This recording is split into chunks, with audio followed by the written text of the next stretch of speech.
स्वागत है आप सबका फिर से एजुकेशन हब में। आज हम लोग पढ़ेंगे लेज़र, जो कि फिजिक्स का टॉपिक है, बीएससी सेकेंड ईयर का। तो आइए देखते हैं लेज़र क्या है। क्या है ये? Laser is a tool which produces a highly monochromatic unidirectional coherent beam of light. ठीक है, अब देखते हैं इसकी हर एक प्रॉपर्टीज़ को हम लोग एक्सप्लेन करेंगे अभी थोड़ी देर में। पहले देख लेते हैं स्टार्ट कहाँ से हुआ, लेज़र इनका इन्वेंशन कहाँ से स्टार्ट हुआ था। तो 1970s के अराउंड एल्बर्ट आइंस्टीन जो साइंटिस्ट हमारे हैं, इन्होंने क्या किया, एक थ्योरी दी। कौन सी थ्योरी थी वो? स्टिमुलेटेड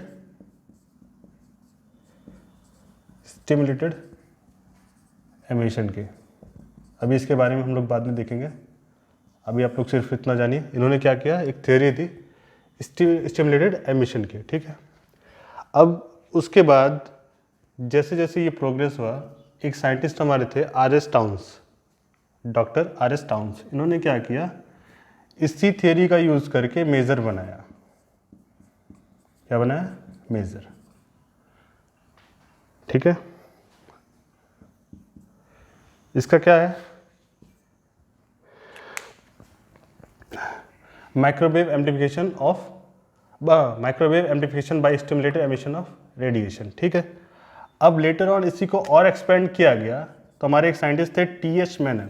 इन्होंने क्या किया, 1960 के अराउंड एक वर्किंग लेज़र, क्या किया, एक वर्किंग लेज़र बनाया।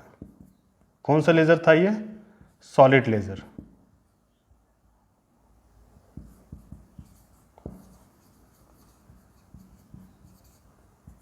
ठीक है, कौन सा लेज़र था ये? Solid laser. और लेज़र कौन सा बनाया था इन्होंने? Ruby laser. सॉलिड के अंदर जो भी आता है। अभी जब इसके टाइप को हम लोग जब पढ़ेंगे तो उसके अंदर देखेंगे कितने टाइप के लेज़र होते हैं। ठीक, तो स्टार्टिंग कहाँ से हुई थी? 1917 में एल्बर्ट आइंस्टीन ने एक थ्योरी दी स्टिमुलेटेड एमिशन की। इसको हम लोग बाद में देख लेंगे अभी क्या होता है स्टिमुलेटेड एमिशन। तो इसी थ्योरी का यूज़ करके आर.एस. टाउन्स ने क्या किया, मेज़र बनाया। लेटर ऑन इसी थ्योरी का यूज़ करके टी.एच. मेनन ने एक वर्किंग लेज़र कब इंट्रोड्यूस हुआ? 1960 के अराउंड। किसने इंट्रोड्यूस किया? टी.एच. मेनन ने। ठीक है, अब क्या होता है, लेज़र क्या है, क्या प्रोड्यूस करता है? एक, अब देखते हैं इसकी प्रॉपर्टीज के बारे में देख लेते हैं। क्या प्रॉपर्टीज है इसके?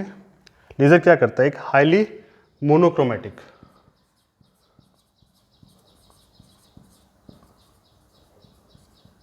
मोनोक्रोमैटिक क्या होता है?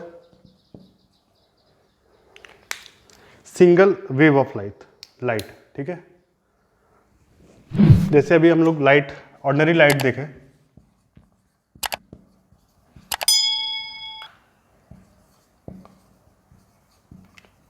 देखें, तो क्या होता है, इसमें डिफरेंट वेवलेंथ की लाइट्स होती है। ऑर्डिनरी लाइट में जब भी इसको हम प्रिज्म के थ्रू देखते हैं तो क्या होता है, ये लाइट क्या होती है, अपने कंपोनेंट में क्या होता है, स्प्लिट कर जाती है। Red, violet, green, blue, yellow, सब में क्या होगा, स्प्लिट कर जाएंगी। तो क्या होगा, मल्टीपल वेवलेंथ की लाइट्स में होंगी ऑर्डिनरी लाइट्स में। जबकि क्या होता है, लेज़र में क्या होता है, मोनोक्रोमैटिक, किसी एक वेवलेंथ की लाइट इसमें प्रोड्यूस होगी, सिंगल वेवलेंथ की। ठीक, मोनोक्रोमैटिक का मतलब समझ में आया, किसी सिंगल वेवलेंथ की लाइट को ये प्रोड्यूस करता है। ठीक, हाईली मोनोक्रोमैटिक होता है। दूसरा क्या होता है, यूनिडायरेक्शनल होता है। इसको भी देख लेते हैं हम लोग। जब ऑर्डिनरी लाइट हम लोग देख रहे हैं, जब भी ये अपने सोर्स से निकलती है तो क्या होता है, ये मल्टीपल डायरेक्शन में क्या होता है, ट्रेवल करती है, मल्टीपल डायरेक्शन में ऐसे। ठीक है, क्या हो गया, ये मल्टीपल डायरेक्शन में क्या हो रहा है, ट्रेवल कर रहे हैं। अभी जब इसको और हम लोग पढ़ेंगे आगे इंटरफेरेंस में डिफ्रैक्शन, तो इसको और एक्सप्लेन करेंगे हम लोग। अभी के लिए इतना जानिए क्या करती है लाइट, जब भी अपने सोर्स से निकलती है तो क्या होता है, मल्टीपल डायरेक्शन में ट्रेवल करती है। वही लेज़र क्या होता है, यूनिडायरेक्शनल होता है, किसी एक डायरेक्शन में ही ट्रेवल करता है, किसी एक पर्टिकुलर डायरेक्शन, जिस तरफ इसका सोर्स रहेगा उसी तरफ ये क्या करेगा, ट्रेवल करेगा। ठीक, तीसरा क्या होता है, कोहेरेंट।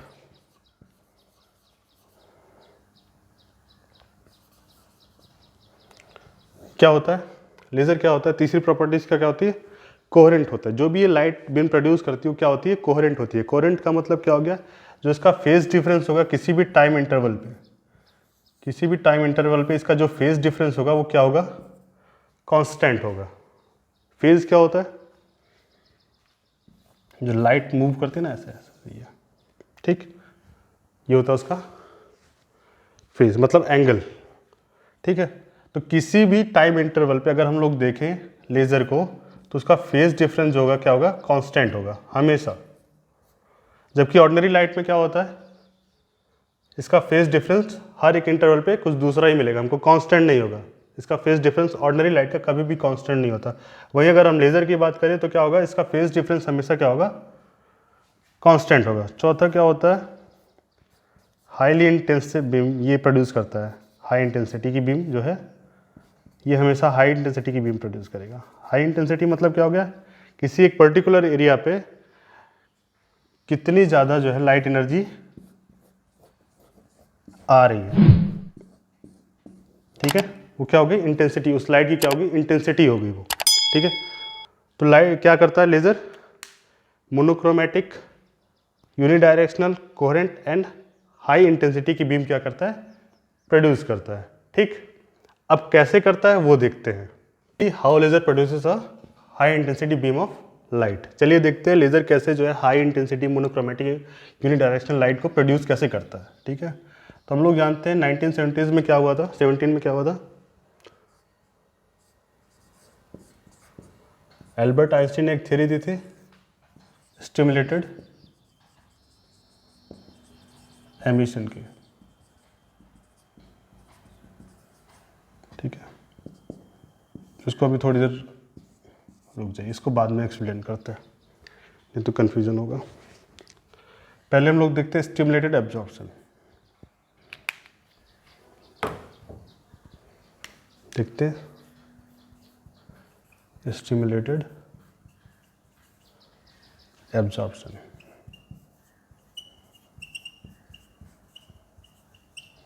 बी क्या होता है,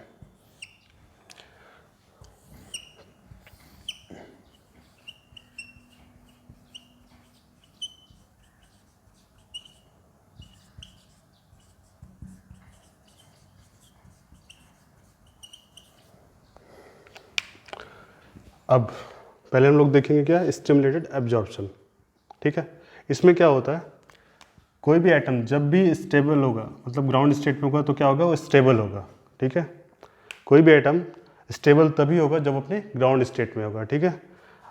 अब जब इस पर हम लोग कोई एनर्जी इंसिडेंट कराते हैं इस एटम पे, मान लो हमने एक एनर्जी एमिट कराई, इंसिडेंट कराई Hν इस एटम पे, तो क्या हुआ, ये इस एनर्जी पे क्या हुआ, अनस्टेबल हो गया। अनस्टेबल होने के बाद कहाँ पे जाएगा, ये एक्साइटेड स्टेट में, ठीक। क्या प्रोसेस हुई, एक एटम जो कि स्टेबल था, ग्राउंड स्टेट में था, उस पर हमने क्या कराया, एक Hν एनर्जी इंसिडेंट कराई, तो क्या हुआ, वो अपने एक्साइटेड स्टेट में चला गया। इस प्रोसेस को हम लोग क्या बोलते हैं, स्टिमुलेटेड एब्जॉर्प्शन। एब्जॉर्प्शन का मतलब क्या, एब्जॉर्ब करना किसी चीज को, ठीक है।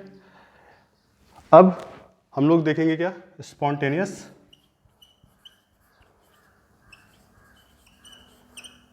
एमिशन,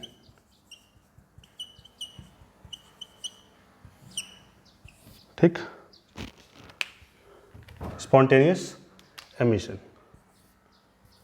इसके अंदर क्या हो रहा है, अब यहाँ पे क्या हो रहा था, एब्जॉर्प्शन में कोई भी एटम जो हमारा ग्राउंड स्टेट में था उसको हमने एनर्जी दिया, वो कहाँ पे चला गया, एक्साइटेड स्टेट में। अब ये एक्साइटेड स्टेट में, क्योंकि ये अनस्टेबल है, कोई भी एटम बहुत ज़्यादा देर तक अनस्टेबल नहीं रह सकता, तो क्या करेगा, ये फिर से अपने आप को स्टेबल करने की कोशिश करेगा। तो स्टेबल कैसे होगा, वो अपने ग्राउंड स्टेट में आएगा। तो क्या होगा, जब भी ये अपने ग्राउंड स्टेट में आएगा तो क्या करेगा, एक फोटोन को एमिट करेगा, अपनी एनर्जी को क्या करेगा, फोटोन के टाइप उसमें एमिट करेगा, ठीक है।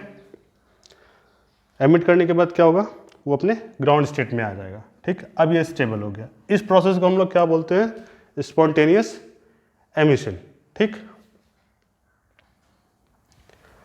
अब जो ये फोटोन निकला, अब ये प्रोसेस को अगर हम लोग कंटिन्यूअस करेंगे तो ये फोटोन बार बार निकल रहा है, क्या मल्टीपल डायरेक्शन में मूव कर रहा है, यूनिट डायरेक्शनल तो है नहीं, तो हमारा लेज़र कैसे बना?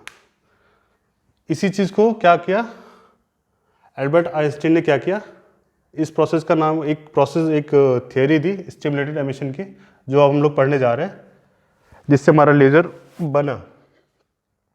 स्पॉन्टेनियस एमिशन में क्या हो रहा था, एक एक्साइटेड स्टेट का एटम जो है क्या कर रहा था, अपने आप को स्टेबल करने के लिए ग्राउंड स्टेट में आ रहा था। Ground while coming to the ground state it emits a photon.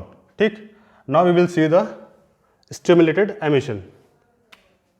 Now what is happening here, atom which is already in excited state, we incident of energy of h mu to a excited state atom. What will happen then? It is already unstable. To make it stable, we gave a energy of h mu to it. Now, while coming down to its ground state, what will happen? This unstable atom will release a 2 photon.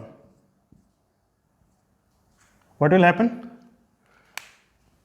This atom will release a 2 photon. What was happening in spontaneous emission? That while coming to the ground state, the atom was releasing a single photon. Are you getting it?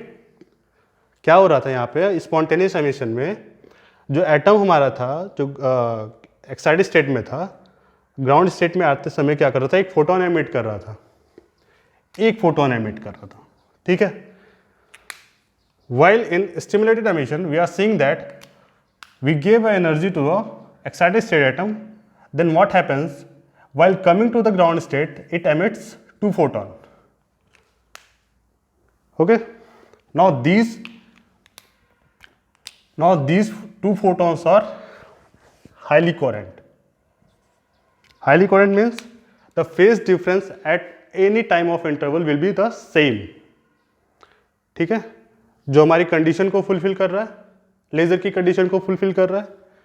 ठीक है, अब हम लोग laser का full form देख लेते हैं।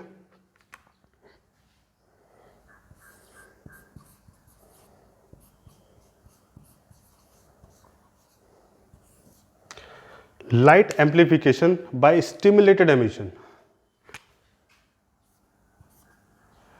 Light amplification by stimulated emission of the radiation. ठीक है, तो स्टिमुलेटेड एमिशन में क्या हुआ, क्या होता है, एक एक्साइटेड स्टेट एटम को हम लोग क्या करते हैं, एक बाहर से कोई एनर्जी देते हैं, तो क्या होता है वो, while coming to its ground state it emits a 2 photon.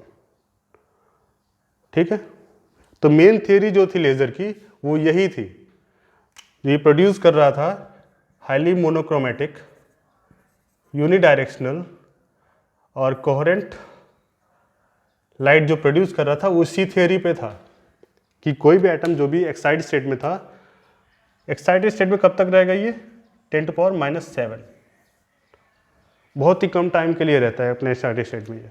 ठीक है, इतने सेकंड के लिए क्या करता है, एक्साइटेड स्टेट में ये स्टे करता है। इसके बाद जो होता है, एक फोटोन को एमिट करके ग्राउंड स्टेट में चला आता है।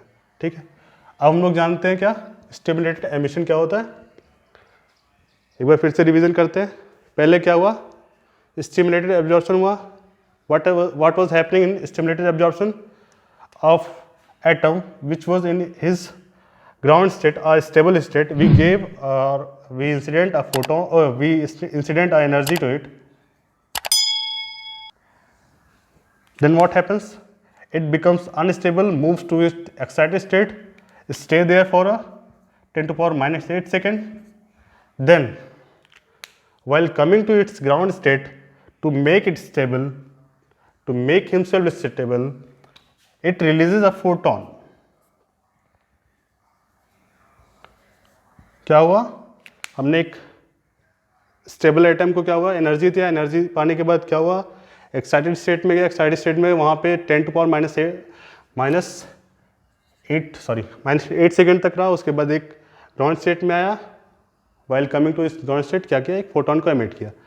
स्टिमुलेटेड में क्या हुआ, atom which is already in its excited state, incident energy, external energy to its, and उसके बाद क्या हुआ, ये एनर्जी को लेने के बाद क्या हुआ, वो अपने ग्राउंड स्टेट में आते समय क्या हुआ, 2 फोटोन को एमिट किया। ठीक है, अब हम लोग देखेंगे क्या, लेज़र के types, type of laser. Laser कितने टाइप के होते हैं, सॉलिड लेज़र होता है, लिक्विड लेज़र होता है, गैस लेज़र होता है, सेमीकंडक्टर होता है, केमिकल होता है, और भी लेज़र्स होते हैं। लेकिन जो हमको पढ़ना होता है इन्हीं सब में से, मोस्टली इन्हीं सब में से पढ़ना होता है। इनिशियल हमने एक लेज़र की बात की थी, कौन सी, रूबी लेज़र। कौन सा लेज़र होता है, सॉलिड लेज़र। ठीक है, अब the functionality of the every laser is the same. जो भी फंक्शनैलिटी होती है लेज़र की वो सारी की सारी सेम होती है। क्या होता है, एक पार्शियली रिफ्लेक्टेड मिरर होगा, एक फुल्ली रिफ्लेक्टेड मिरर होगा, उसके बाद उसमें मटेरियल होगा। Depending on the material we define the types of laser, कि उसमें किस टाइप का मटेरियल है, ये क्या डिफाइन करता है, टाइप्स ऑफ लेज़र। ठीक है, तो इसको हम लोग नेक्स्ट वीडियो में एक्सप्लेन करेंगे। ठीक, तो जैसा कि आज हमने देखा कि अपने इस चैनल पे हमने एक नया एक्सपेक्ट या फिर नया चीज़ ऐड किया हुआ है, फिजिक्स, अपने टॉपिक्स में, अपने सब्जेक्ट्स में। अभी तक हम लोग क्या पढ़ रहे थे, माइक्रोबायोलॉजी, दूसरा क्या था, जूलॉजी। ठीक है, आज हमने क्या किया, ऐड फिजिक्स। और क्या हम लोग ऐड करने वाले हैं, मैथमेटिक्स एंड कंप्यूटर साइंस।